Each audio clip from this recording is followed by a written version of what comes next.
This podcast is sponsored by Talkspace. You know when you're really stressed or not feeling so great about your life or about yourself? Talking to someone who understands can really help. But who is that person? How do you find them? Where do you even start? Talkspace. Talkspace makes it easy to get the support you need. With Talkspace, you can go online, answer a few questions about your preferences, and be matched with a therapist. And because you'll meet your therapist online, you don't have to take time off work or arrange childcare. You'll meet on your schedule, wherever you feel most at ease. If you're depressed, stressed, struggling with a relationship, or if you want some counseling for you and your partner, or just need a little extra one-on-one support, Talkspace is here for you. Plus, Talkspace works with most major insurers, and most insured members have a $0 copay. No insurance? No problem. Now get $80 off of your first month with promo code SPACE80 when you go to Talkspace.com. Match with a licensed therapist today at Talkspace.com. Save $80 with code SPACE80 at Talkspace.com.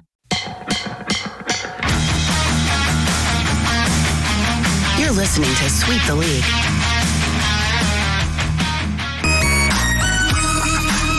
Hey, this is George Iceman Gervin, and you're listening to Sweep the League Radio. What is up, everybody? It is Sweep the League. Rudy Campos Jr. coming to you on a Tuesday night, the Tuesday night delight edition of Sweep the League. Going to be joined by Hall of Famer Derek Garvin. And guess what? It is Hall of Fame Day as the MLB announced their Hall of Fame class for 2025. No Bonds, no Pete Rose. Yeah, we're going to have to get into the three guys that were selected. One of them should have been unanimous, but he wasn't. We're also going to talk to you about the NFL playoffs as you've got the final four. You've got Buffalo, Kansas City, Eagles, Commanders. Bet we didn't have a lot of that on our bingo card this year when it came to the Commanders making the final four. We're going to get into that as well. Got a whole bunch more to get into. NBA talk. At the end of the show, we're going to be talking about Jeff Garcia and myself on Locked On Spurs today. What is the solution for the San Antonio Spurs struggles? I provided a solution. We'll ask the man, the myth, the legend himself, Derek Garvin, what the solution for him is, plus a whole lot more to get into. Budo Blue Devils, Tim Gonzalez. Appreciate you joining us, Tim Gonzalez. It is cold weather, good cold weather night. Yep, we got snow here where I live, so pretty cold there. What's good, everyone? Let's get it. What up? Leha MCS General Contracting. What is up, man? The best in the business. Trade everyone not named Wemby or Castle, all the damn picks. We're going to get into that later, man. Football season's over, Rudy. It's not over yet. So I got the final four, man. Sorry. Got four. You got, three more games left. So then it's over after that, Tim. We cover it till the very end here. Let's bring him on here. No doubt about it here. The Hall of Famer himself, Mr. Derek Garvin. What is going on, man? Derek, I've been at home and I've gained like maybe 7 pounds. I'm going to start this diet thing again. Why? I gained it because I haven't been walking or working out. I've just been eating at home, and it's. No, I'm saying why diet? If the 7's not hurting you, if you don't feel bad, then what's the point? I've got to. You know what? I've got a function at the end of May that I have to be my wife's, date for. So I got to look good in that. That's why. So I got to. I'm sure you look good to her, man, if you put on 30 pounds. Well, she knew me at my biggest, and she loved me then, so you're right. Probably she wouldn't mind me at all. Stay warm, folks. Jacob Eric, shout out to Jacob Eric, part of the Sweep the League network over at Grading the Market. We're going to talk a little bit about that as well. Now I'm into the NFL. I'm not into the NFL. Okay, so tend to like the NFL. But anyway, man, you doing all right? How was the weekend for you, man? It was great, man. Weekend was cold but nice. Yesterday was nice. A lot of things were canceled yesterday, but I got a chance to go out and spend a little time and train a young man and his little brother and sister. So that was all good. I got a message last night from the dad about how much the young people have grown accustomed to me, how much they like me. So, of course, that made my night. So it's been great. Dude, I'm going to have to get you to train my daughter. So I probably have to text you later on tonight or tomorrow. We'll talk tomorrow about it because I got to get her trained up and ready to go for the last part of the season here. Talking to Hall of Famer Derek Garvin. First thing about Hall of Fame, man, we're going to get into this real quick because it's real simple to talk about. MLB announced the class of 2025 today, and 3 guys: CC Sabathia, Billy Wagner, and Ichiro Suzuki. Now, Ichiro was not unanimous, which I don't understand. I think there was one person that did not have Ichiro on their ballot, so he should have been unanimous no matter what. The rest of the class, I mean, Billy Wagner, okay. I mean, you can get him in. CC Sabathia, okay.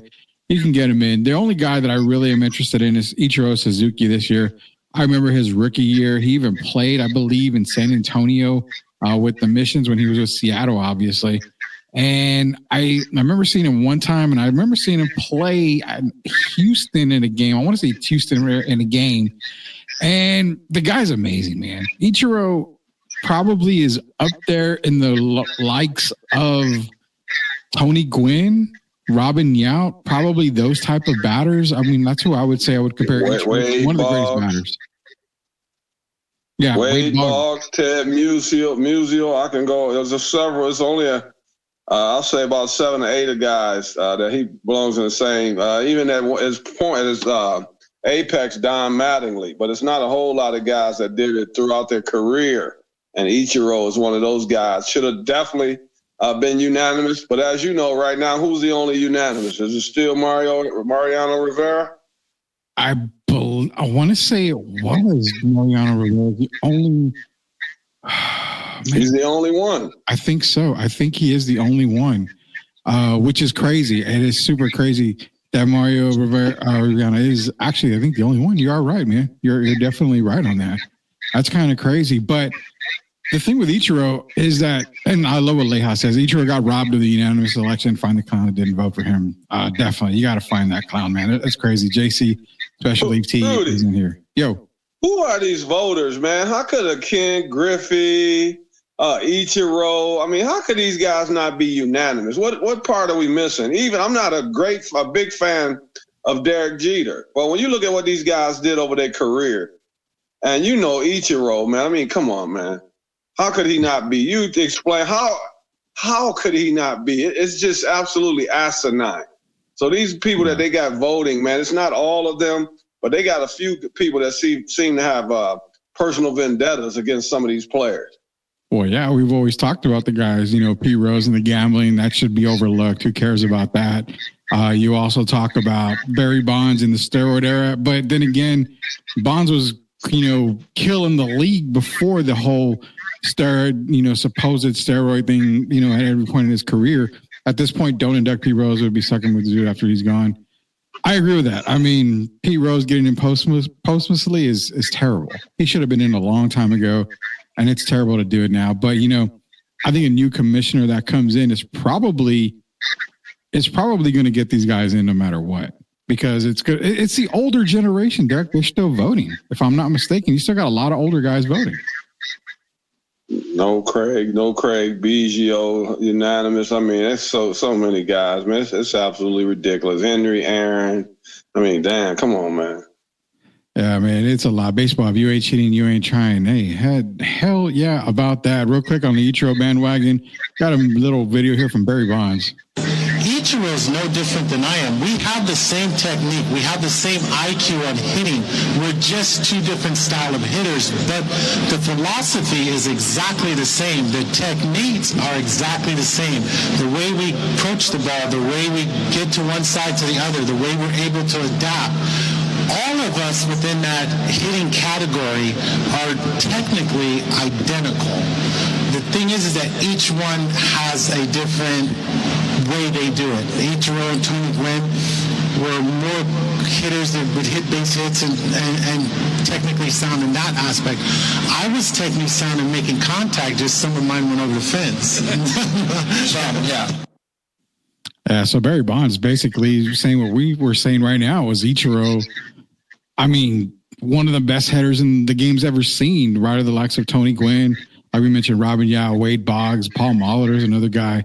Just a great batter, well-deserved. Should have been unanimous, wasn't unanimous, and that's the crazy part. One more baseball tidbit, Jared, because we're going to talk a whole lot of baseball. This is going to be on Grading the Market, STL Grading the Market. They found, I don't know if you know about sports cards much on when it comes to these days, Derek, but they found the Paul Skeens rookie ML debut was pulled by an 11-year-old kid. This 11-year-old kid has already made six figures by just opening that pack of cards and getting it. So, I mean, this reminds me of when I pulled that Luka Doncic card, not as big as this one, but an 11-year-old kid finding the MLB debut patch auto 1/1 Paul Skeens. I was thinking if Derek Gervin could go back and get a card, what kind of 1/1 card would you have? Would you have maybe half of the UTSA jersey, half of the Nets jersey, and the autograph in the middle? Like, what could you imagine the $500,000 Derek Gervin 1/1 card be? Wow, that's a heck of a question there. Yeah, mine would be. It would have to have. I would have to pay homage to UTSA, and so the other half would be just a picture of me. But I got to get UTSA in there, and then maybe my Nets jersey. But I definitely could not leave out UTSA. So that would be mine with UTSA on one side and the New Jersey Nets for. This podcast is sponsored by Talkspace. You know when you're really stressed or not feeling so great about your life or about yourself? Talking to someone who understands can really help. But who is that person? How do you find them? Where do you even start? Talkspace. Talkspace makes it easy to get the support you need. With Talkspace, you can go online, answer a few questions about your preferences, and be matched with a therapist. And because you'll meet your therapist online, you don't have to take time off work or arrange childcare. You'll meet on your schedule, wherever you feel most at ease. If you're depressed, stressed, struggling with a relationship, or if you want some counseling for you and your partner, or just need a little extra one-on-one support, Talkspace is here for you. Plus, Talkspace works with most major insurers, and most insured members have a $0 copay. No insurance? No problem. Now get $80 off of your first month with promo code SPACE80 when you go to Talkspace.com. Match with a licensed therapist today at Talkspace.com. Save $80 with code SPACE80 at Talkspace.com. Giving me the respect that they gave me. That would be mine. But I tell you what, this Paul Skeens, if he keep throwing that ball the way he's throwing now, oh my God, that price is going to quadruple, quintuple, whatever you want to do, the way he's been throwing that ball. Yeah, Paul Skeens, man. I don't know if he's ever going to get up to Nolan Ryan stats, but I mean, the kid is good. He is really, really good. So congratulations to the 11-year-old who pulled the Paul Skeens card, man. A magnificent card. Everyone hit the like button on the way out. Definitely hit the like button on the way out. I appreciate that, Tim. NFL, man. You know, we saw coaching changes already coming up. We've seen Ben Johnson go to Chicago. We hear Aaron Glenn rumors. We've got the Final Four in the NFL. Let's go real quick into the Final Four for the NFL before we get into some coaching changes that have been made or are going to be made, Derek. But right now we've got Kansas City, Buffalo. We've got the Eagles and Commanders. Now, nobody would have ever picked the Commanders in the Final Four. I mean, the other three teams made a perfect case for it. But the Commanders in the Final Four, and they just put a wallop on Detroit and crushed everybody, including yours and I's, thoughts of a Detroit Super Bowl this year. Commanders got to be respected by the Eagles, you would think, right? This Philadelphia can't look at this and be like, this is kind of a cakewalk to the Super Bowl. Well, one thing, the Eagles are going to be a lot healthier defensively.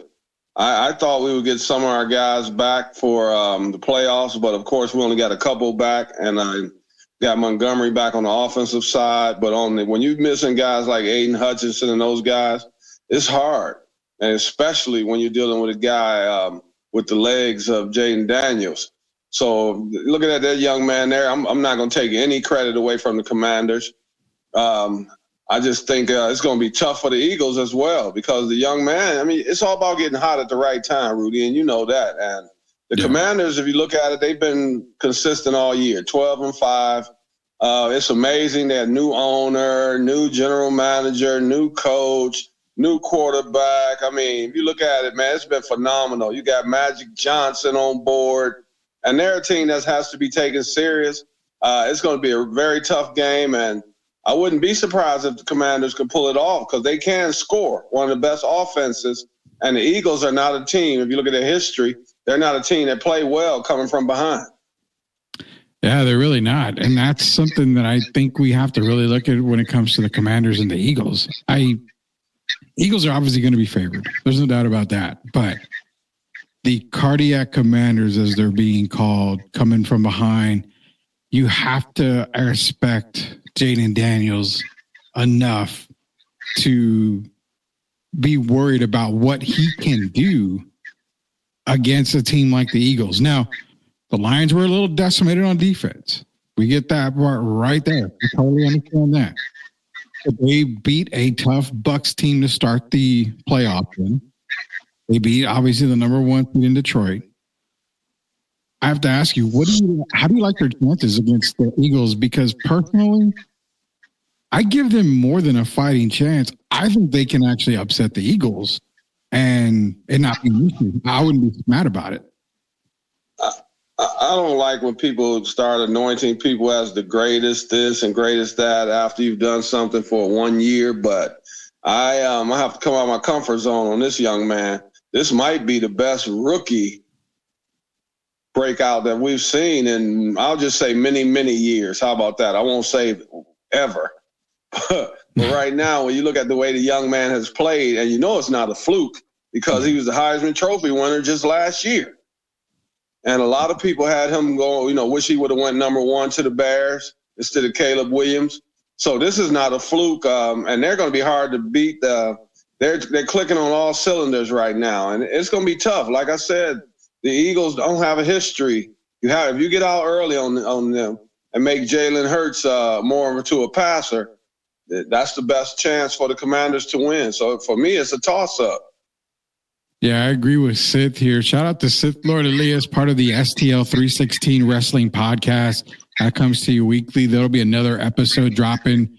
We're going to be covering Raw, SmackDown, get into Saturday Night Main Event, which happens this Saturday, the 25th here in San Antonio. So be sure to go catch San Antonio Main Event, Saturday Night Main Event in San Antonio.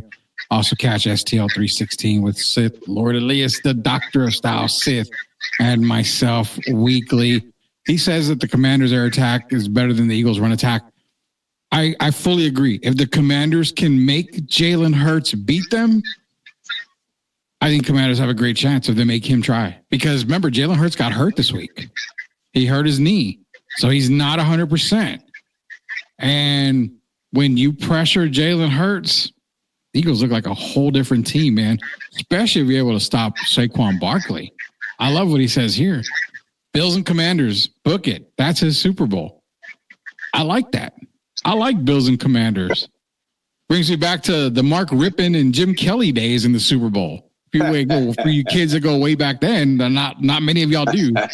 But Mark, we get a rematch from that Super Bowl. Shout out to Mark Rippon. Yes, sir. Can you name? Now, I got asked a question. I mentioned Mark Rippon. I mentioned they were the Redskins back then. They go, there's no way you can name more than one player on Mark Rippon. I said, come on, Mark Rippon. Art Monk is another guy. Art Monk, well, okay. Darryl Green on the defensive side. I mean, who was I couldn't remember the running back though. I know at one point it wasn't Ernest Biner, was it?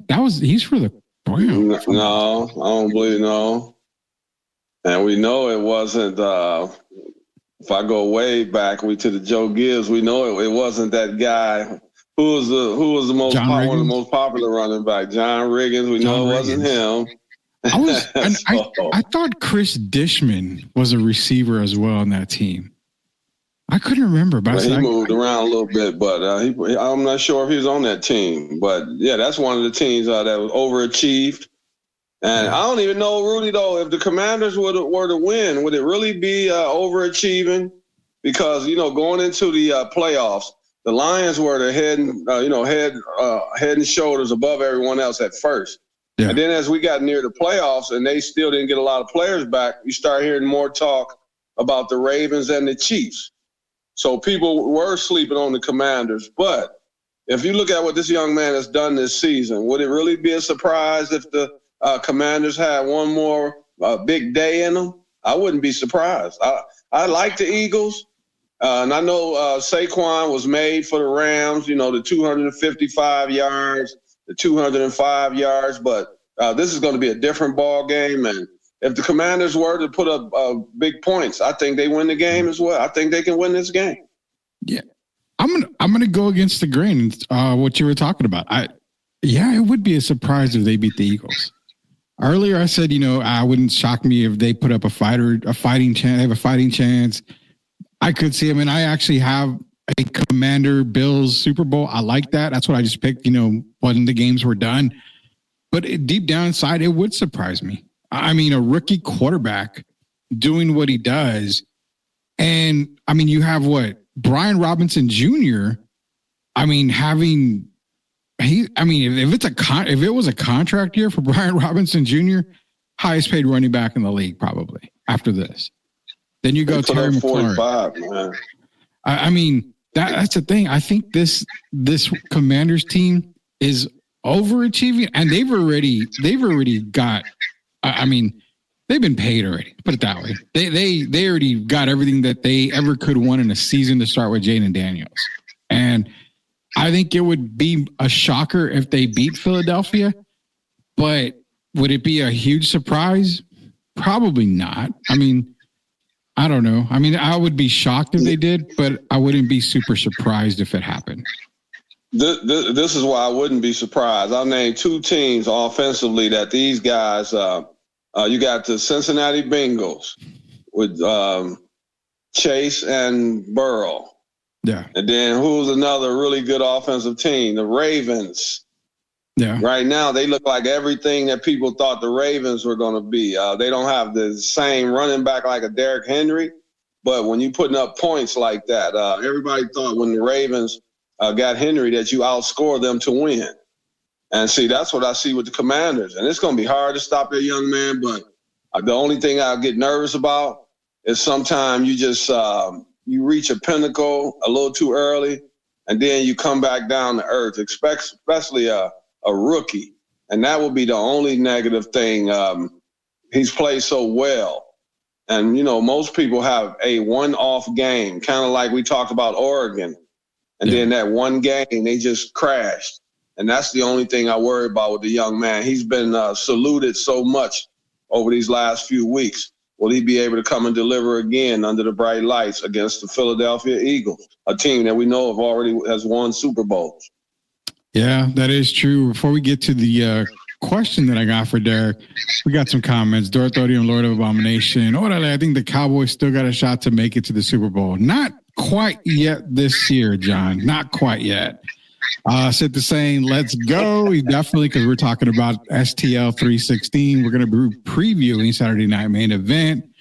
Leha is LMAO Bills. So FYI, Leha and the Doctor of Style, Sith Derek, they have a bet. I think Leha took the Chiefs and Sith had the Bills. From last I heard, it was whoever loses has to go through a table or something in wrestling. So hopefully we get that on video, but they do have a bet going on that game.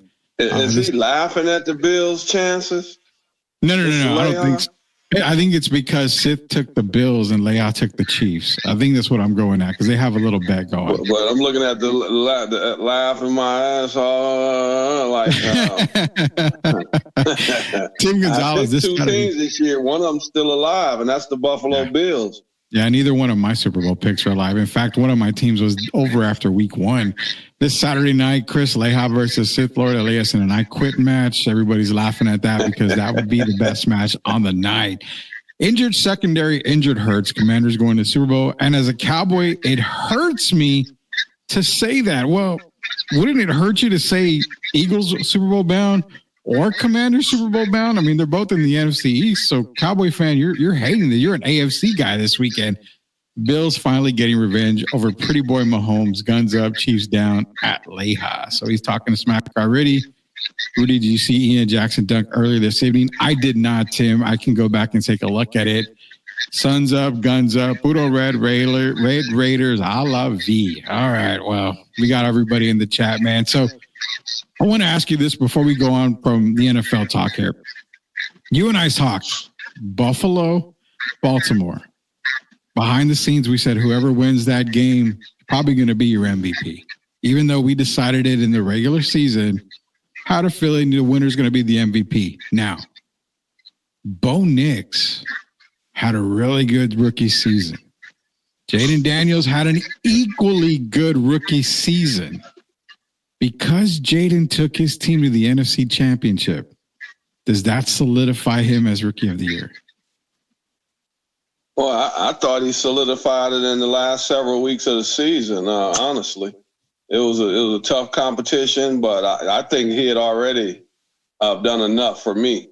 And I thought he was going to be I had Bo Nix near mid-season. I had him as the Rookie of the Year. But as the season progressed and the Commanders got back to doing the things they were doing earlier in the year, I think he kind of cemented himself when they went 12-5. To me, that was the Rookie of the Year. And I thought he played well this year. Of course, I don't want to take anything from Bo Nix. But, yeah, I think Jaden did enough in the regular season and the last 3-4 weeks to cement himself as the Rookie of the Year.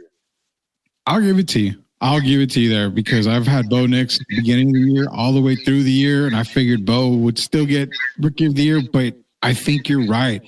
The last couple of weeks and, of course, what's been going on in the playoffs, I mean, Jaden deserves it. I'm not gonna try to make any excuses. I'm not going to try to win people's hearts. Jaden Daniels, he really deserves to win Rookie of the Year, so hopefully it'll be a Jaden Daniels. Yo. What's so bad about the co-rookie or co-MVP? What's so bad about that? I'm just trying to figure out. If you have two guys that were basically on equal standing, okay? Because we look at Josh. Josh did more with less. As we know, the Ravens had 9 All-Pros. Bills had 2, okay? But then on the other side, you look at Lamar with the 41 touchdowns and the 4 interceptions. Why does either guy have to lose? And that's the same, I feel, basically about Bo Nix. After looking at what happened with the Russ Wilson last year, the debacle, I call it, why can't both guys share that honor, man? They were the head and shoulders above everyone else. And so why do one of them have to win and one of them have to lose? That's what I don't understand. Neither do I. MVP is a regular season award. No, give that to Nix. And that's what I'm saying. I don't, in this season alone, I have yet to see a person pull away in either award. I mean, it's always been Nix, Daniels, Nix, Daniels, Nix, Daniels, Daniels. No one's pulled away. Same thing with Allen and Lamar. Hunter, Genty, same thing. Hunter, Genty. In the Heisman, we saw the exact same thing. And it came out to be more of a popularity vote in the Heisman. You know, the media pushing, I think, towards Travis Hunter. But in the MVP voting, I am all for co-MVP. I am all for co-rookie of the year, offensive co-rookie of the years. I am 100% for it. I will not fight back on that. All 4 guys deserve their spotlight, and they deserve their shine. There's no doubt about that. Have you ever heard Grant Hill and Jason Kidd complain? Never. Because they both know that they were both deserving. Yeah. And that's what we should go by, not the popularity. Go by what makes sense. Both of those guys were deserving. I don't think either one should lose out. They both had excellent seasons. 100%. They both did. And actually, all 4 of them did. All 4 of them deserve it. I think it'd be a travesty if they didn't give co-rookie of the year and co-MVP out in the NFL this year. Talking to Hall of Famer Derek Irvin. Rudy Campos Jr., before we go to our first commercial break and our only commercial break, which is halftime for us here at Sweep the League TV, we got some coaching changes. Derek, first one here.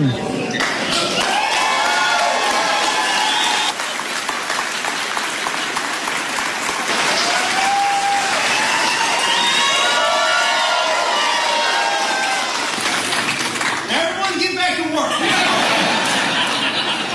Listen, thank you so much. My family and I, we are beyond excited. This is exactly where we wanted to be. This is exactly where we wanted to be. Where we want you. This is going to be a challenge. I am well aware of that. I know what this division's about. And this is exactly where we want to be. We're going to go after this thing, and it's going to take all of us in this room. It's going to take this locker room. It's nothing more important than that locker room and us serving that locker room and those players.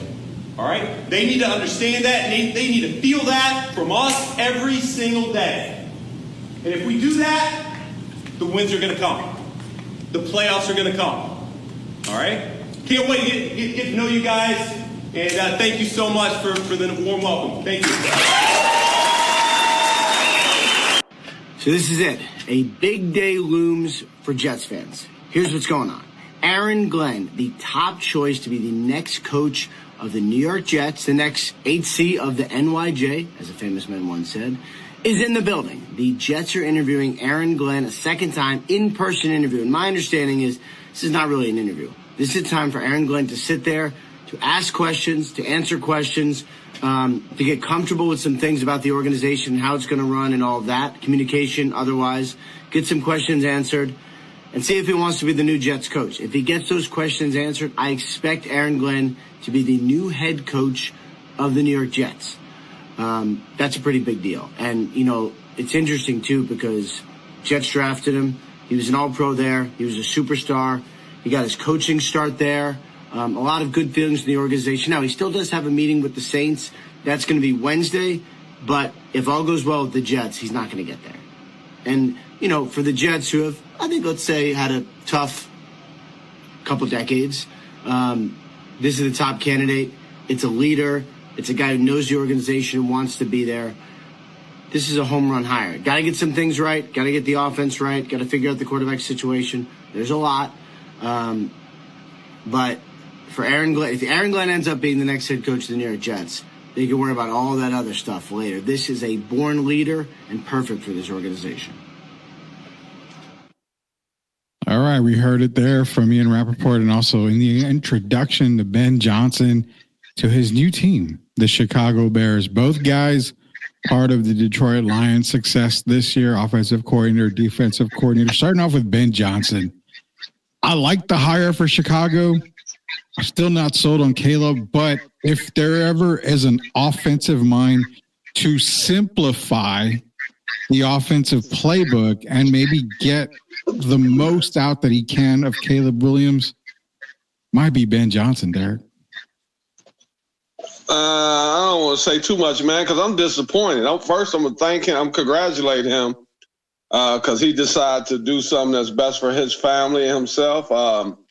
But on the other side, man, I'm a little selfish on this one because I hate that we're losing him. Mm-hmm. That offense of the Detroit Lions. So I'm kind of torn. But, yeah, I definitely want to wish him well. I think he'll do wonders for the Bears. He's going to be a disciplinarian. I hope people know that. He's not a pushover. And I think Caleb Williams needs a guy that's a stern guy. And I think, you know, he's the type of guy be cool with the player, you know, flexible, kind of like Dan Campbell. But Ben Johnson is not going to be a pushover. And I think right away the Chicago Bears become a better team. I agree on that because, like I said, I think if there's going to be a guy that can simplify that playbook for Caleb and not make it so complicated, Ben Johnson is the guy. He's going to get the most out of his players, as you saw him in Detroit under Dan Campbell.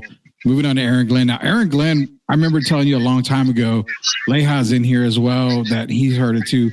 I figured Aaron Glenn was a lock to go to the Saints, which he still has that interview to go to New Orleans. But with the Jets pretty much guaranteeing that job for him, if he wants it, what direction would you may want to go? Because the Jets, I mean, you're in New York.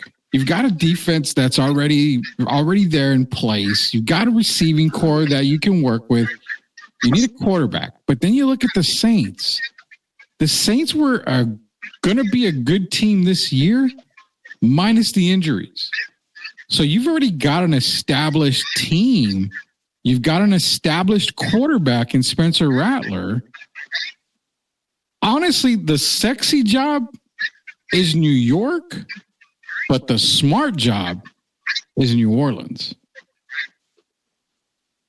Early in the day, I had heard he had accepted that job, but I've heard about the interview tomorrow. But for some reason, I think Aaron Glenn is leaning more towards the Saints. And I think tomorrow they're going to make that announcement. I had heard earlier that he had already taken that job, but I guess I was kind of whoever said that was premature. But I still think he's going to take that job. I like the Jets, but I just think they have too much going on too many question marks still. First, you got to deal with what's going to happen with Aaron Rodgers. And then you got some head cases on that team. And I know Aaron was the major one, but he wasn't the only one. And they just a team I call in flux right now. You don't know what's going on. So for me, if you look at the beginning of the season, how the Saints were playing, they were one of the teams looked like they were going to be in contention for the Super Bowl. So you get those guys healthy, I would say the Saints would be the better option. You know, I'm going to say what I did say, and I like the fact that I'm going to stick with Aaron Glenn and the Saints because, like we said, it's the smart job, the smart move. Now, what happens if he stays if he goes to the Jets? I totally understand it. It's the sexy move. It's New York City. It's where he played. He was a dominant player for New York. Let me know what you think of this. If Aaron Glenn turns down the Jets, goes to the Saints, Mike McCarthy to the Jets. Oh, you good, man? It's the weather. I'm kind of stopped up. I was out in the snow yesterday. I'm gonna have to take a Sudafed when I get off the air. What do you think of Mike McCarthy to the Jets? It's a good move. Hey, Rudy, but you know the only thing I don't like about that Jets job? There are certain teams, man, that give you a year or two or whatever, and then, you know, they quick to move on. And I'm thinking about Aaron Glenn. If you succeed in New Orleans, man, you never have to buy food, another meal in your life. And that's the type team that'll give you a 10-year chance, kind of like Mike Tomlin, 10, 15 years. What's my man before Mike Tomlin? Pittsburgh. Bill Cowher. Yeah, Bill Cowher. See, one of those type teams. If you win in New Orleans, Sean Payton. If you win in New Orleans, man, you Hall of Fame, man. That's how they treat you. And so for me, that's the kind of team I want to go to. No more wearing the bags on the hats, the Aints. It's all about those Saints. And if you could go there and win with the Saints, man, you become a treasure. And that's the kind of opportunity I would want. It's crazy because if you look at all the openings in the NFL right now, New Orleans is the best job. It's a team that was decimated by injury. You know, they had a lot of injuries. That's the best job. You have a good 1-2 quarterback, and actually 3 if you add Carr. But Rattler, Hayner, and Carr, you got the quarterbacks established. Alvin Kamara, you may want to go get in a deep running back class. You can go get a running back this year in the draft. You've got a receiver. You've actually got a few good receivers. Hell, you got some really good receivers in New Orleans. You've got, I think it's Juwan Johnson and Taysom Hill at the tight end position. Your offensive line is very workable. They just got injured. They had the injury bug. You can maybe set up the defense a little bit better. But what more can you ask for? This is a good possibility. Now, if Aaron Glenn goes to the Jets, I have one person in mind. Before we go to commercial break, we'll talk this real quick. I have one person in mind. Cliff Kingsbury to the Saints. With those kind of weapons, I'm not opposed to that, Derek. What do you think about Kingsbury to the Saints? Well, I mean, the guy did wonders in college, man. I mean, we know he when he was coaching, he did well.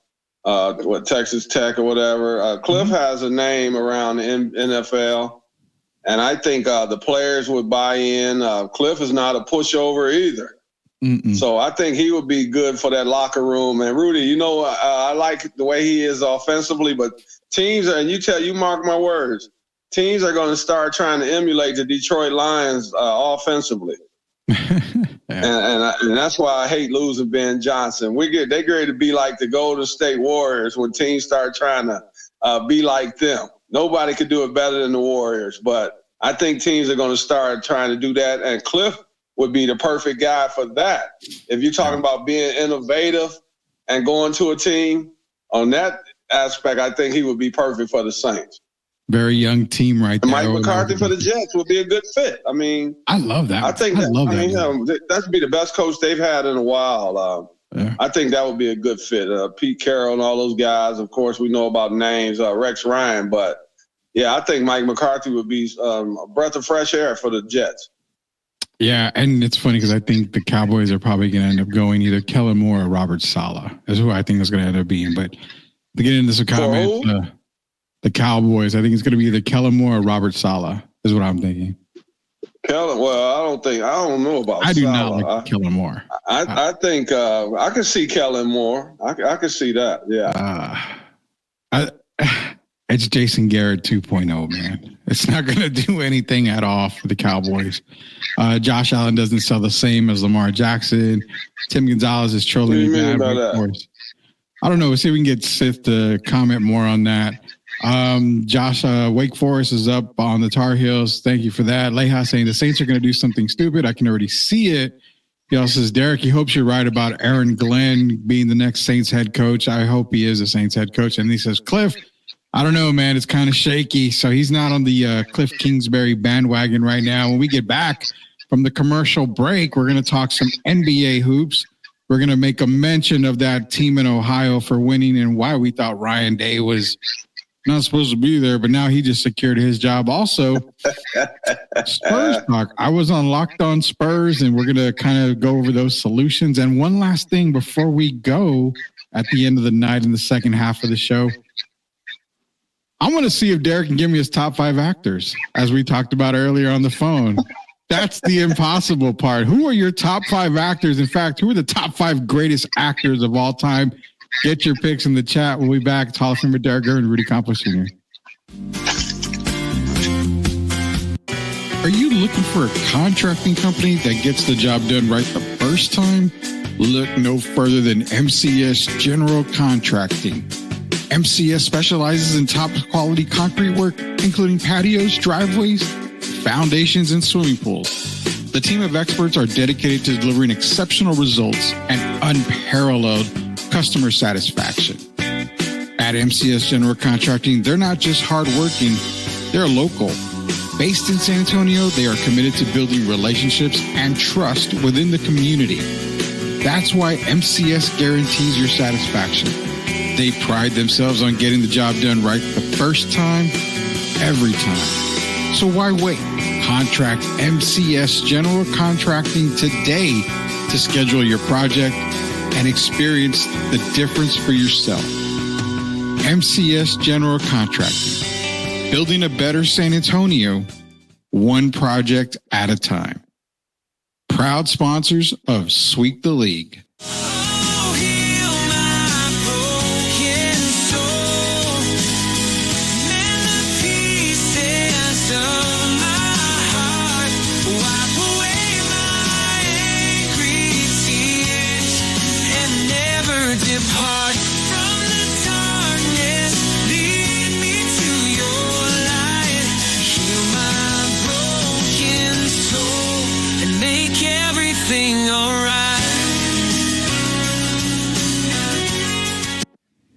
You are watching Sweep the League TV. Make sure you subscribe and catch our new videos. Sweep the League TV with Rudy, Derek, and Coach Gio.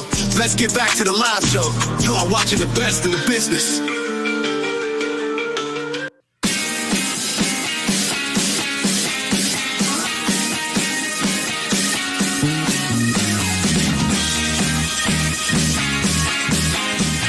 The 2025 College Football National Champions on Ryan Day and the Ohio State Buckeyes.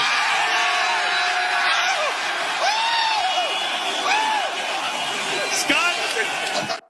All right, welcome back to Sweep the League TV. Hall of Famer Derek Gervin, Rudy Campos Jr. Derek, being a Michigan guy, he did not like that at all. But the 2025 National Championship, CFP National Championship, Ohio State Buckeyes. Not only did they run through the bracket and they dominated through the bracket, but they saved Coach Ryan Day's job because that guy was on the hot. And I don't care what, any analyst on ESPN or anybody says, that guy's job was on the hot seat. And they made sure that that seat cooled off by winning the 2025 National Championship, Derek. I'm going to give him credit. First, I'm going to say congratulations. As you know, I don't like it because I'm a Michigan guy. Yeah. But we had our time last year. And Ohio State was, Ryan Day was on the hot seat after losing to Michigan 4 years in a row. And so basically his job was on the line. He had to win the championship. I don't think getting to the championship would have been enough. And then he had the extra pressure of them going into the tournament as the favorites, even over the Longhorns and these other Oregon and those teams. So for those guys to come around at the right time and continue to buy in, I thought it was fantastic. But the part I'm not upset about, put some more respect on the Big Ten. Yeah. And so that part on that, I have to give them credit for that. And congratulations, Ohio State. You earned it. You're the best team this year. You are the CFP champions. And I can't take that away from them. They were clearly the best team in the CFP, without a doubt, head and shoulder. Without a doubt. And yeah, Jacob Eric's right. They got to beat Michigan next year. That's the game. It's like I've always said as a Tar Heel fan, we can win. We can go win 2 games the entire year, lose the rest. But as long as those 2 games are against Duke, I'm happy. It's a national. Rudy, they don't have to beat Michigan next year now. That'll be a goal. But we saw what happened this year. They used that as motivation. Yeah. So true. Ryan Day has secured his job. So when you win the championship, if they were to slip up against Michigan next year, guess what? All the donors and everyone else, they're going to still believe because they're going to expect the exact same thing to happen again. We lost to Michigan. We used it for motivation. And then we go out and we do our job again like they did this year. And, hey, they played well, man. Notre Dame made a run at it. But the best team won. No question. 100% the best team won. And we're going to see, we'll do our college football playoff preview show, obviously, when college football kicks up at the end of July, early August. We'll talk more about them, but congratulations out to the Ohio State Buckeyes. Quick reminder, the Doctor of Style Sith and myself for STL 316 coming to you this week. We're going to be previewing Saturday night main event this Saturday in San Antonio. Here's a couple of the matchups right here that you are seeing. We're also going to preview the Royal Rumble, not this week, but next week. So we've got a lot coming up for STL 316. Do not miss it, guys. All right, NBA bump. Let's go.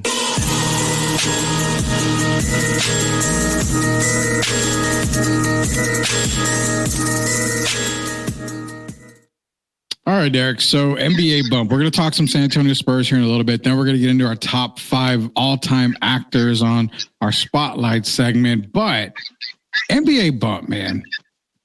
Karl Malone, Kevin McHale, Tim Duncan, Rasheed Wallace.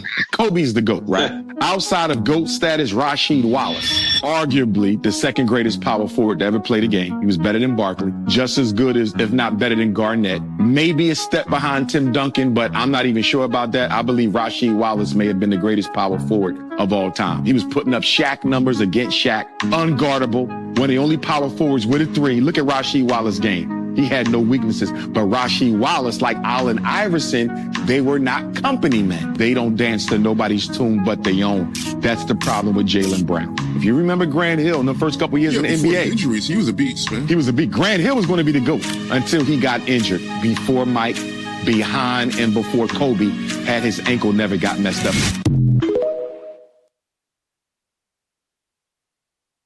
All right, let's talk some top power forwards, and obviously the top part of Grant Hill being the next Michael Jordan. So we're talking a little GOAT talk, but we're talking about guys who don't get a lot of the respect here. I see you shaking your head. Now, I know I'm shaking my head because of the guy you chose on here, Dr. Umar, man. Yeah, that guy, I don't take him serious, man. He's a guy. He's his blackness. I'm a black. He's a blackness this, blackness that, and there's a time and a place for that crap. But as far as Rasheed, as he calls him, Rasheed is a very underrated player. Mm-hmm. We know he could do it all. He play inside, outside. A marvelous defender. He still doesn't get enough credit. One of the guys that they always overlook, but part of it is because of his behavior. If you look at all the technical fouls that he got, I think a lot of people punish him for that. And then you got to remember, Rudy, he has never been like first option. He's always been a guy, even at Portland, he wasn't the first option. He's a guy, it kind of reminds me of Robert Ory, a guy that you could use to hit the big shots, make the big defensive play. And I think a lot of people don't give him credit because his game wasn't really flashy. But you talk about a guy that could do it all, and I know this might offend some people. If I had to compare him and a guy right now in the Milwaukee Bucks who could do more, who is more versatile, I take Rasheed Wallace over Giannis Antetokounmpo any day, any night. Can I go a little further and say that a guy you and I talked about, I would take a prime Antonio McDyess over Giannis Antetokounmpo. People said I was crazy, but people told me I was crazy, but they never went and looked at Antonio McDyess when he was healthy, and he could do more things than Giannis. But when you talk about Rasheed, man, that's a tough one because then you got to look at the team he was on. You got guys like Chauncey. Oh man, if you look at skill set, is Rasheed Wallace a Hall of Famer? Yeah, he is. He adjusted his game, and sometimes that hurts players, moving forward, like an Andre Iguodala. Yeah. Guys who were first options, Ray Allen, they were first options, and then they did what was best for the team. Rasheed was a guy that could have been first option on some teams if they needed him to get 25 points nightly. I believe he was capable of that. He shot a lot of jumpers, but he also got to the basket, and she was a problem. So, yeah, for me, he's one of the most underrated players that ever played in the NBA. The thing with Wallace is the fact of this here. So, I mean, played with the Pistons, won there. If Rasheed would have stayed, this is kind of crazy, but would his numbers have been super elevated to where he would have been considered one of the best in the game had he stayed in Washington? He was the number one option. He was the main option, but then he got traded he went to Portland, and that's where he kind of started to gel a lot more. But being the top option in Washington, I think he could have got a lot more of Rasheed there. If you put him with the same Bobby Jackson and all those guys, Mike Bibby and those guys, you telling me he couldn't win in Chris Webber's place? And I love Chris, Detroit, Michigan, Detroit Country Day. I know him personally, but if you gave Rasheed, you say he's not great, Darth, but I don't know. Name something that he really couldn't do. So a lot of times people look at statistics, and that's what they look at. They don't look at the overall scope of things. There's not much that he couldn't do. I don't want him playing my point guard, bringing the ball up and down the floor. But other than that, what couldn't he do? He could do it all. Can do everything. And I love this comment by Darth here, by John, because I'm gonna call BS on a lot of people for this. But in '97, Keith Van Horn was a part of the Tim Duncan draft. Personally, Tim Duncan, we know what he became. He was an inside presence, reminded me so much of Brad Daugherty coming out. And Brad Daugherty is one of my favorite basketball players. Low post move, very dominant, very skilled, very crafty, just was a wizard around the basket. But Keith Van Horn was the guy who I had circled as the Spurs draft pick. Now, this is before they got the number one pick. I had the Spurs at number 3, drafting number 3. I figured it was either going to be Van Horn or Ron Mercer at the time. And I thought Van Horn next to David Robinson would have been killer for the San Antonio Spurs. But he's right. No one likes him, but Keith Van Horn. Keith Van Horn could have definitely been a much better player in a different circumstance. If he's on the Spurs, his career is like catapult. Yeah. It's easy to say. Yeah, he got one of the best agents in NBA history. Yeah. He was getting paid years after he stopped playing, kind of like Luol Deng. But Van Horn was making more money. Great agent and a great player when he was healthy. People don't, I don't know, man. A lot of people, Larry Bird is not the only Caucasian guy that could play. Keith Van Horn could do it. He's another one that could do it all offensively. I'm a big Deadlift Shrimp fan, right? Ooh, I think Pete had a little more to his game. I mean, Van Horn had a little more to his game than Deadlift Shrimp. Deadlift was a better passer. But you're just talking about skill. Keith Van Horn, we kind of looking at Keith Van Horn right now in Duke. Yeah, Cooper Flag. Cooper Flag, and that's not a bad thing. I don't want people to take that wrong. Keith Van Horn was an excellent player. Take away injuries, he's a perennial all-star. And I hope people realize that. So when I say Cooper Flag and has a little Keith Van Horn in it, that's not an insult at all. That's actually a good thing. Yeah, that's not an insult at all. Leha's back. He says they will die on this hill. Timothy Theodore Duncan is the greatest basketball player of all time. I probably won't ever argue that fact because I could definitely put Tim way the hell up there. Personally, I have Jordan and Jabbar 1A, 1B. You can decide who you want. That's my own thing. But I mean, hell, people got pissed off on Twitter when they said, do you agree with Michael, Jabbar, and LeBron as the top 3 players in NBA history? I said, I disagree completely. LeBron doesn't even make my top 5. I don't even know if he makes my top 7, to be honest. I mean, he doesn't make top 7, but you know where I've got it, number 5. 8. Yeah, you got him at 8, but I mean, Tim Duncan's in my top 5. There's no doubt about that. Magic I got Johnson. Tim number 6, but you can't. Only reason I have Tim 6 is because I put Bill Russell in there. I didn't want to disrespect Bill. I know he played in an era where they weren't a whole lot of teams, but to be going against Wilt Chamberlain and Walt Bellamy and those guys, he held his own. He more than held his own, and the guy averaged 20 rebounds a game over his career. So I wanted to give him the due that he deserved. But if I talked about it last night, so it's funny you bring it up. And I talked to a friend last night, and I was like, man, let me see. Because I got Jabbar and Mike, of course. Yeah. And then I got Wilt Chamberlain at 3. I had Bill Russell 4, Magic 5, and Duncan 6. I've been thinking about switching Duncan and Bill Russell around and making Tim 4, then Magic, and then Bill Russell. So that's my list. And, of course, I got Bird, and then I got LeBron. Yeah, because I've got Bird way above LeBron. I mean, LeBron doesn't really fit in my top 5 at all anywhere. I don't know. It's just he just doesn't fit in there at all. 100%. Darth is in here. Says the greatest list is Jordan, Bird, and Magic. I mean, I won't argue that either. All 3 guys are, legends of the game. They're growths of the game, in my opinion.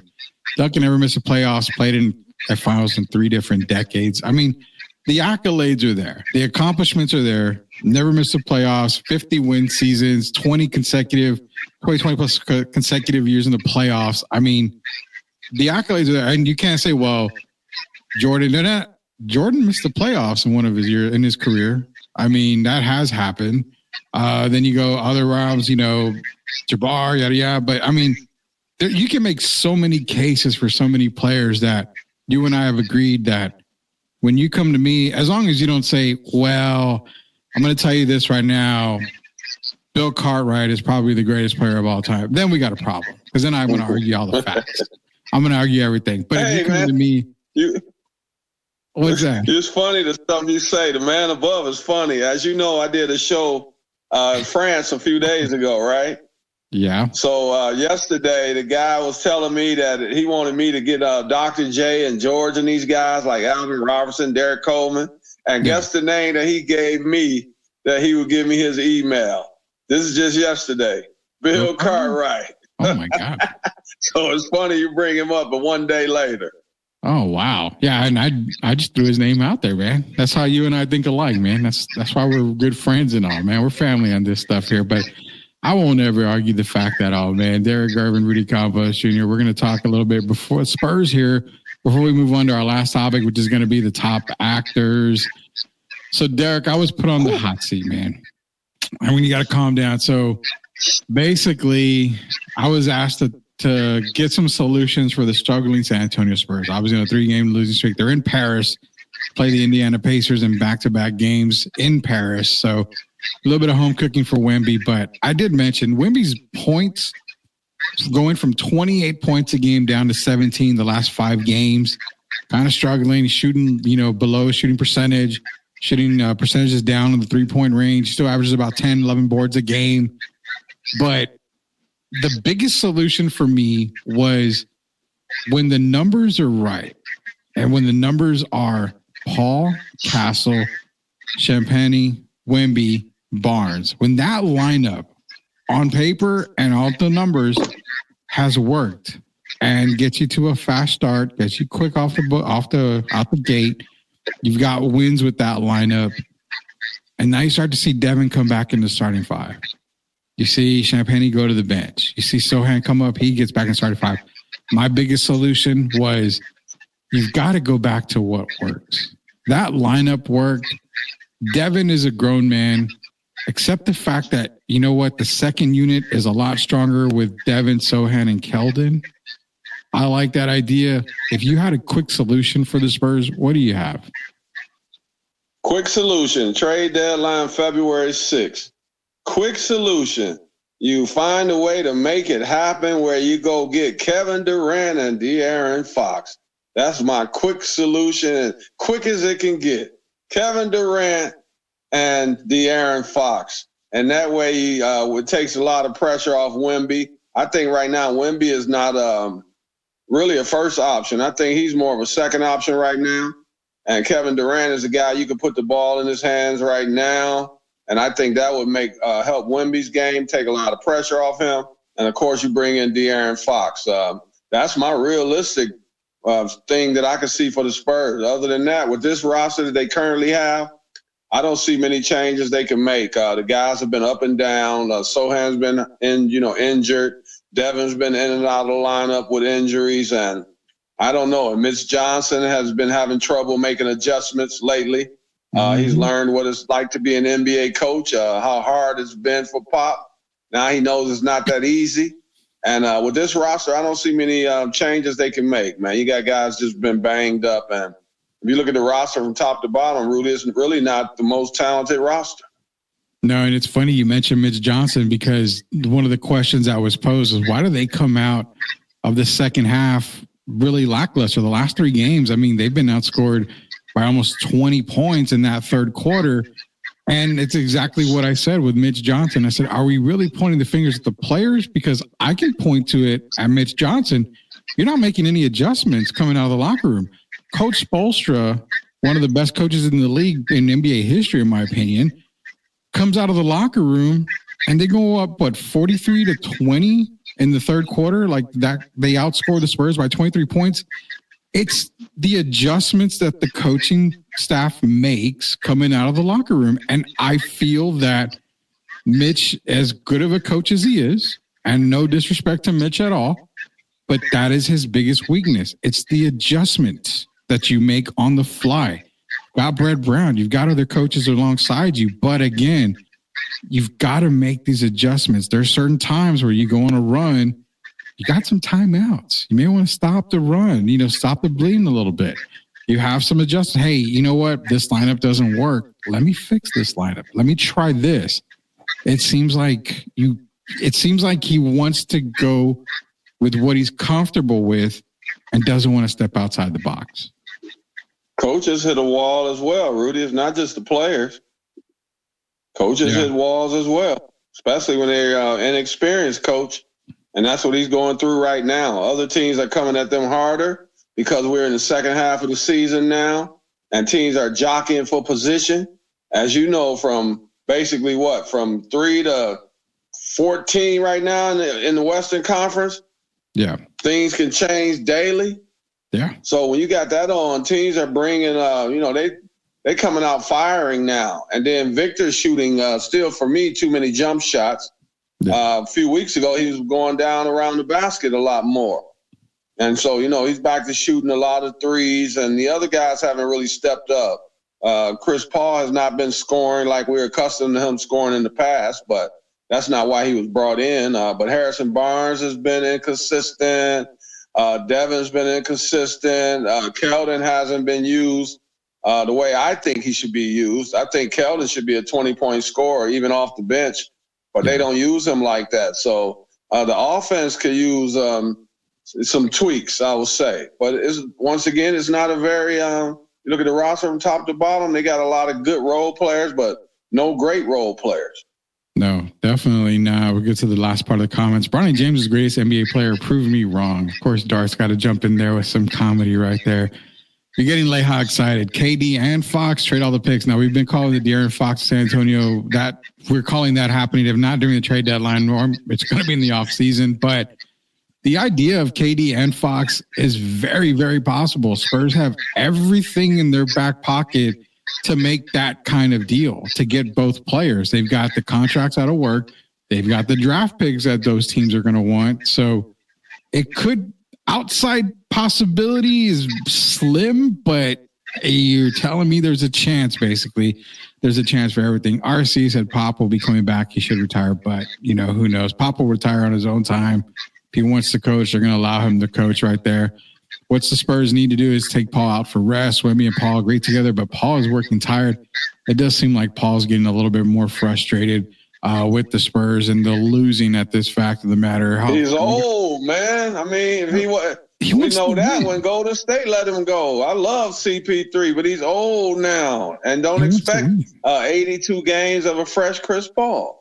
Well, and that's the reason why I was saying, people were so excited about Chris Paul coming to San Antonio. Yeah, he helps. But if the Spurs aren't going to contend or win, he doesn't want to be here. He wants to go to a championship team. He wants to go to a contending team. And that's why the contract was perfect. It's a small contract. It can be moved.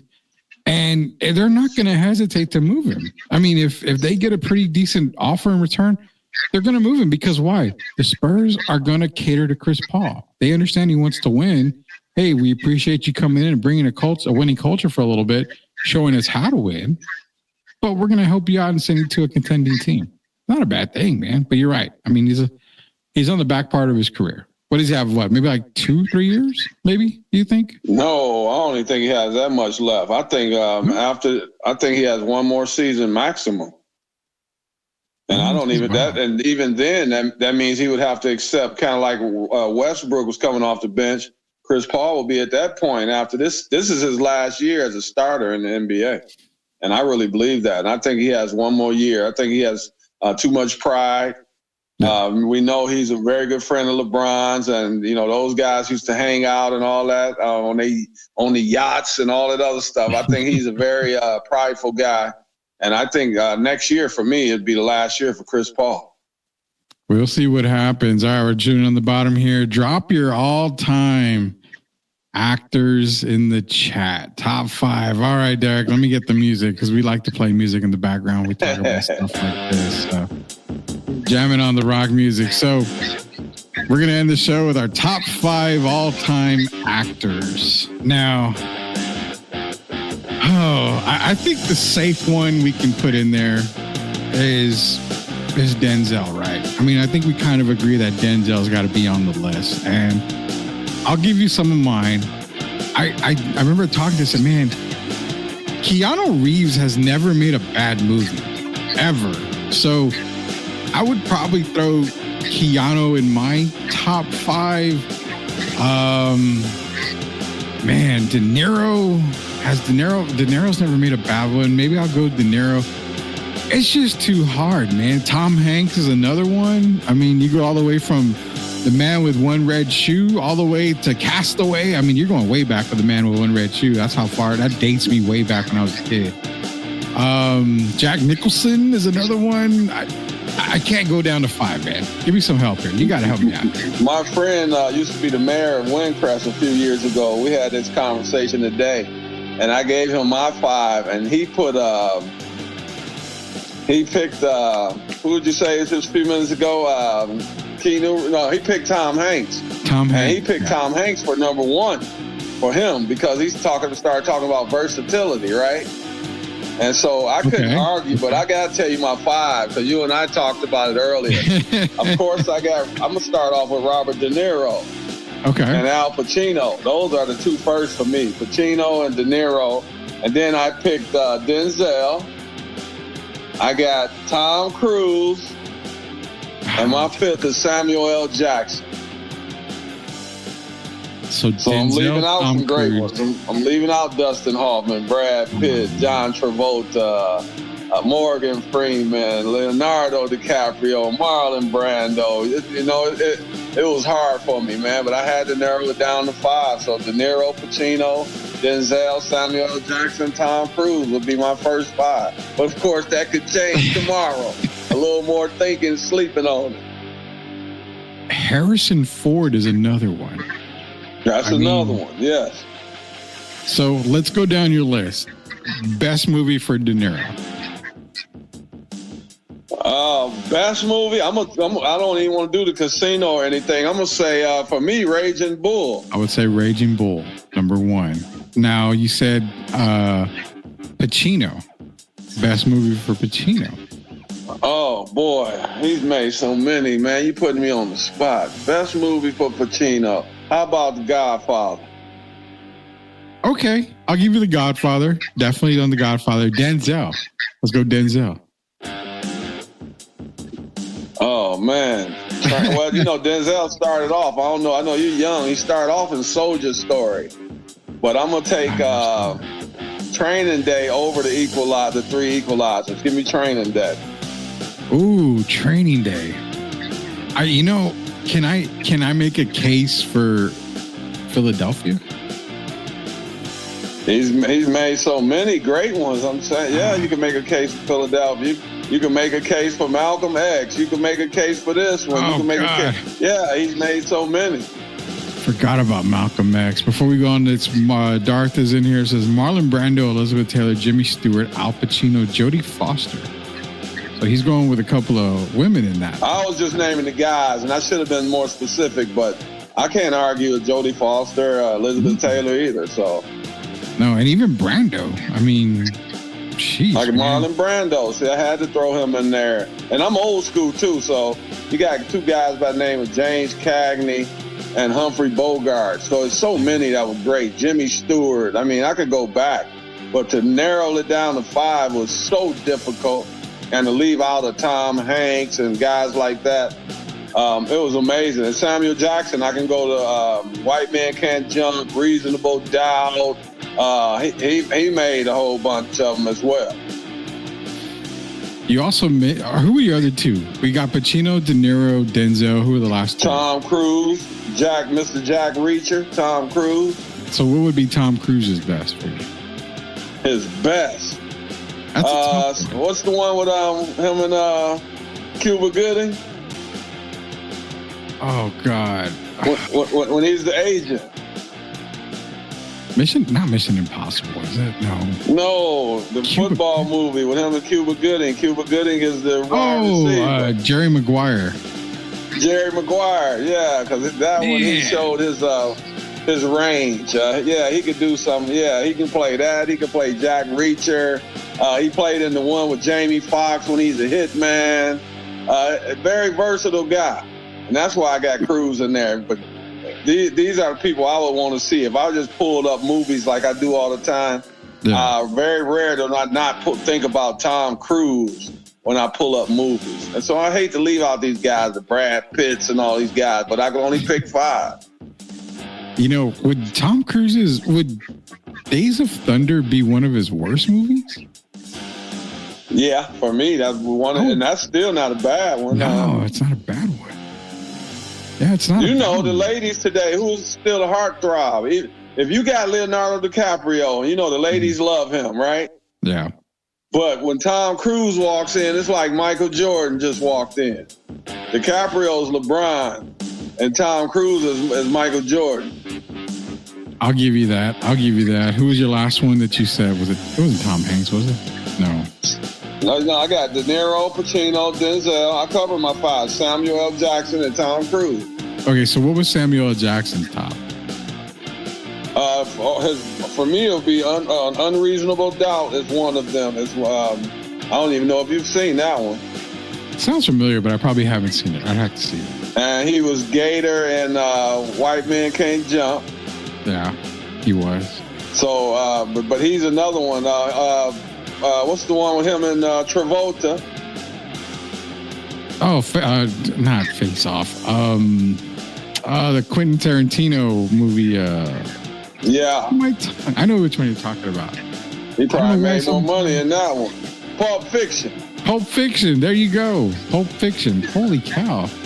Starring Travolta. I mean, John Travolta's another one. Saturday Night Fever. My friend mentioned Hoffman. I mean, he mentioned versatility. He mentioned Tom Hanks and Travolta. Those were his two top. So he went to name all these movies and all the different roles Travolta has played in. Who starts from Welcome Back, Kotter, and then moves on into some of the roles he moved into. And so, I left out some great ones. I even left out another one that I left out, rest in peace, Patrick Swayze. Yeah, well, man, Patrick Swayze, yeah, but Patrick Swayze is what? Dirty Dancing, Roadhouse, or his tops. Ghost is another one that was his tops. Yeah, Ghost. So, I named Ghost. Man, I would say that. Who was his other versatile guy besides Travolta? Oh, man, but besides Travolta and Tom Hanks, what about Tom Forrest Cruise? Whitaker? Do you know who Forrest Whitaker is? Yeah, I know Forrest Whitaker. Yeah, I know who Forrest Whitaker is. I definitely know. Well, here go another one that I left out. You talk about flexibility. It's two. There's Sidney Poitier. Okay. And James Earl Jones. James Earl Jones, man. Got to give it up to James Earl Jones. Hell Christopher Walken. What about Christopher Walken? Highlander. I mean. And here's the last one for me, Rudy. What's I had his name earlier. Philip Seymour Hoffman. Yeah. Philip Seymour Hoffman. Philip Seymour Hoffman, man. I mean, another versatile guy because he was the basketball player with what's his name? Ben Stiller. Was it Along Came Polly? Yeah, he was in there with Ben Stiller. So Philip Seymour Hoffman. I think he was the guy that was great to just ascend, continue to go to the top of the totem pole. So it was hard, man. But I just wanted to give you something to think about earlier today. You made me think. Now the Tom Cruise one, I would almost have to fight with the fact that he's top 2 versatile because Jerry Maguire. Then you can go to A Few Good Men, very serious, very laid back in Jerry Maguire. To Top Gun, where it's serious, but it's a little bit, not on that A Few Good Men side. To Tropic Thunder, where he probably had one of his best comedic performances of all time. So, hey Rudy, yeah. 3 that I left out. What are the last 3 I'm gonna mention? Kevin Costner. Oh, God. Yeah, forgot about him. Gene Hackman. Jesus, yeah. And Richard Gere. Oh, my God. I never thought of Richard Gere. Holy cow, man. I'm speechless. You can't you can't argue with top 5 when it comes to actors. There's really no argument because... I said I had to make a list of 20. And a couple guys were still going to be left out. I agree because my all-time favorite movie is The Hustler with Paul Newman and Jackie Gleason. I mean, that movie is my all-time favorite movie. I can watch it, 100 times a day. I love that movie. So that's my. You don't even shoot pool, man. I don't even shoot pool, but. Hey, do you know I'm gonna watch that tonight, man? Now you got me thinking of what I was gonna watch tonight. Do you know I'm gonna watch that again? The Hustler? That is like one of the epic movies that's ever been made. Mm-hmm. It is. I rank that way up there with Raging Bull. Yeah, it's number 1 for me. Every time it was on, I watched it. I owned the Blu-ray. I owned everything. I mean, it's Rudy. Excuse me. I keep bringing up. How could I bring up Raging Bull and don't mention Joe Pesci? Joe Pesci's another one, man. Joe Pesci. How comedy? Just go to Goodfellas. Just go to Goodfellas right alone. Yeah, Goodfellas. My Cousin Vinny. I mean, you go. Golly, man. There's just so many that we can't. But I say Goodfellas. And Goodfellas, you got De Niro, you got Ray Liotta, and you got Joe Pesci. Yeah. Yeah, you do. You got a trifecta there. You got to try. I left out Ray Liotta, another great actor. Yeah, I don't think Ray Liotta would get a whole lot of love in the top part of the actor's part. But I mean, think about it. I guess his only big thing was Goodfellas. If you think about it, I mean, he was in a lot of other things, but I think Goodfellas was kind of what made him when it comes to Ray Liotta. But I don't know, man. I hope you enjoy The Hustler tonight. We'll be talking for 2 days, man. Yeah, it's gonna go on forever, man. What won't go on? Let's do the females one day. Oh my God, that might be a little bit. The Joan Crawfords and Betty Davises of the world, and Meryl Streep right off the bat. Yeah, Meryl, of course. Yeah, Glenn Close. We'll do that another day. Yeah. We might have to end the week with the top women actresses of all time. So. Well, guy that came up to my mind, Robert Duvall, is another one. Holy cow. I'm forgetting a whole bunch of people. Robert Duvall. There's another one. A really, really good one. And here's another one. Clint Eastwood. Oh my God. How do we forget Clint Eastwood? Charles Bronson. Can we throw in Tommy Lee Jones in there?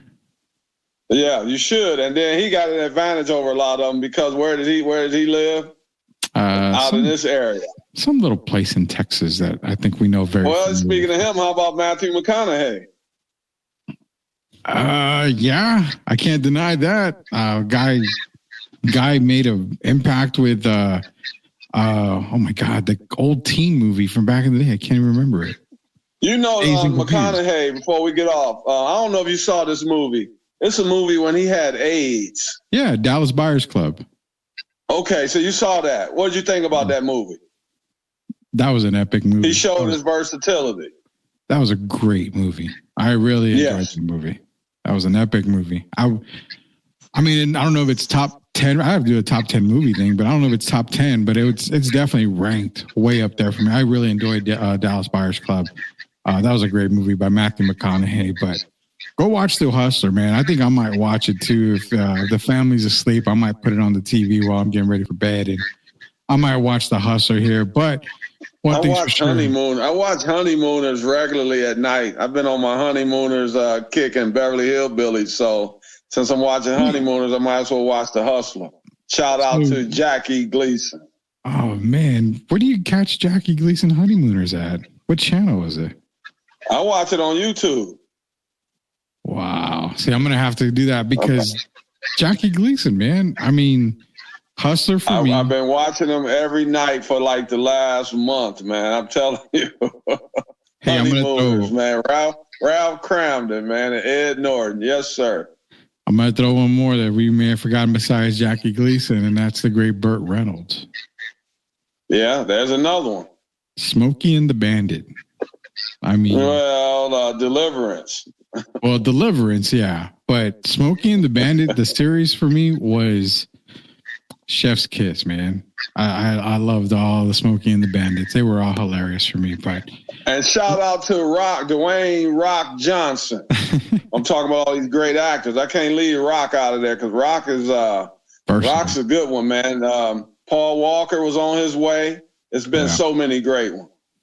Yeah, like you said, we can spend a whole nother hour, maybe a whole nother day on this type of topic here. But we'll be back tomorrow, definitely on a Wednesday edition of Sweep the League. It'll be our wacky Wednesday edition. So be sure to be on the lookout. Go to YouTube, search Sweep the League TV. That'll be a subscriber. So you can get everything that we've got from Sweep the League TV.